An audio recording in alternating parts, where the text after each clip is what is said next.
Grace to you and peace from God our Father and from our Lord God, Jesus Christ. Our topic for the day, we shall call Satan, the singular triune God, the world worshipped, unaware. Matthew 4, 8 to 9, Luke 4, 6 to 7. When mankind was in its innocency, God placed them in the Garden of Eden for to educate them of godly wisdom before they are to procreate themselves and to replenish the earth. But it didn't materialize. For their disobedience to God's word had installed Satan as their God, and no longer the God which created them as their God.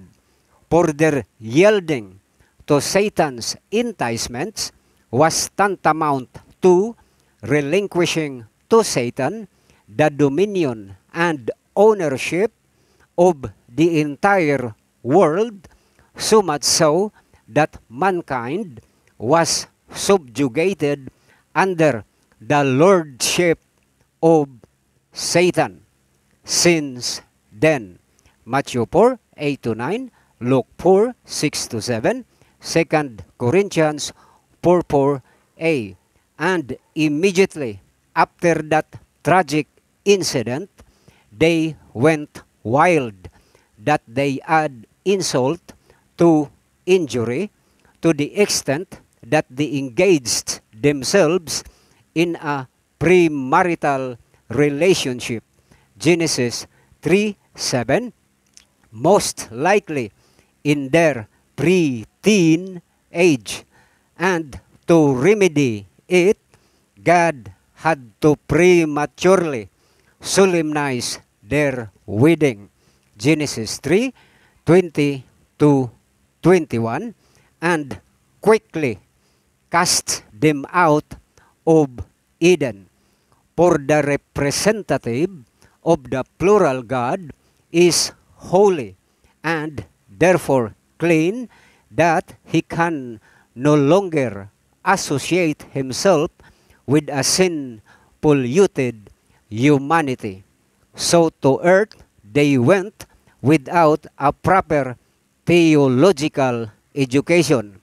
All that they had was their inclination to follow and obey Satan rather than God, their creator. So Adam and Eve were ignorant that God per se is a plural God. Genesis 1:26a and Genesis 3:22a. For the Pentateuch was only written a little later by Moses. So, against this backdrop, that God the Father had to win back to his loving arms at least a few offspring of the fallen humanity from Satan's captivity, for the sake of his everlasting love to humanity. For they were created in the image of his only begotten Son, Jesus Christ. Genesis 1:27.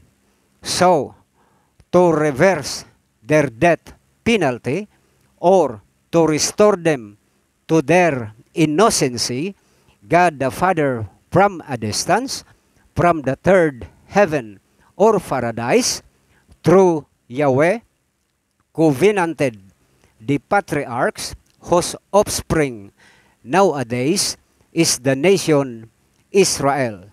But since Satan has been the immediate God of the fallen humanity, Revelation 12:9 and 12b, Judaism religion was blinded by Satan to conclude that God is singular, and they were unaware that their singular God was none other than but Satan in real life.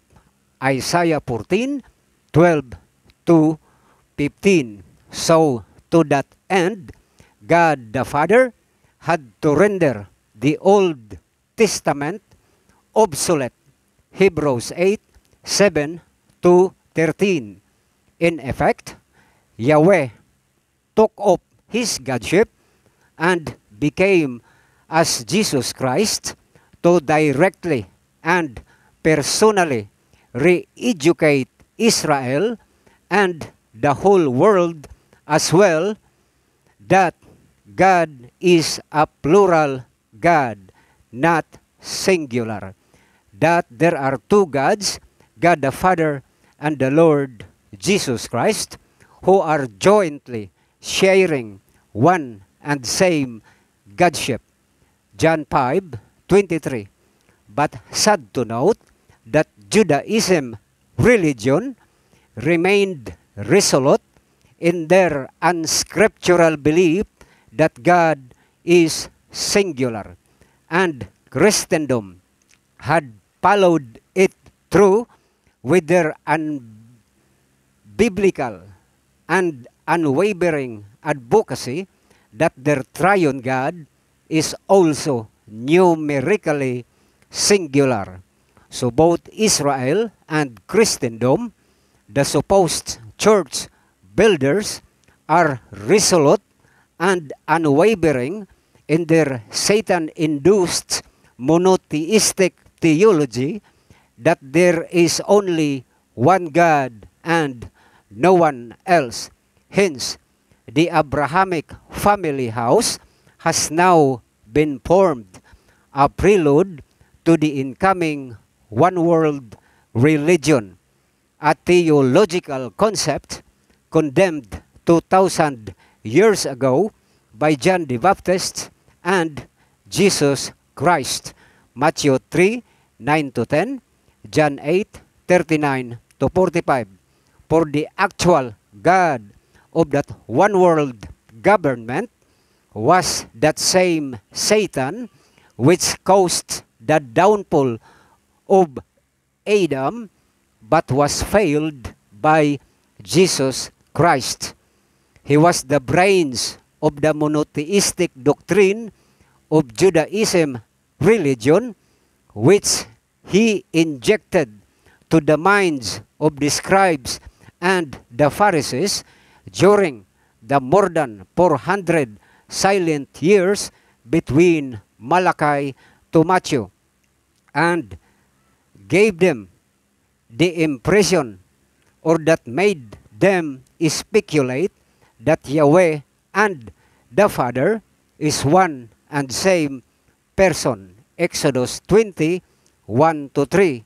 Whereas Jesus Christ was vehement and categorical in John 5:37 that except David in the Spirit, Psalm 110:1, no other human being had ever heard of the Father's voice, and that only Jesus Christ had seen the Father. John 6:46, meaning that the Father and Jesus Christ are two separate entities and therefore distinct from each other. Yes, religion and Christendom are ever learning but never able to come to the knowledge of the truth. 2 Timothy 3:7.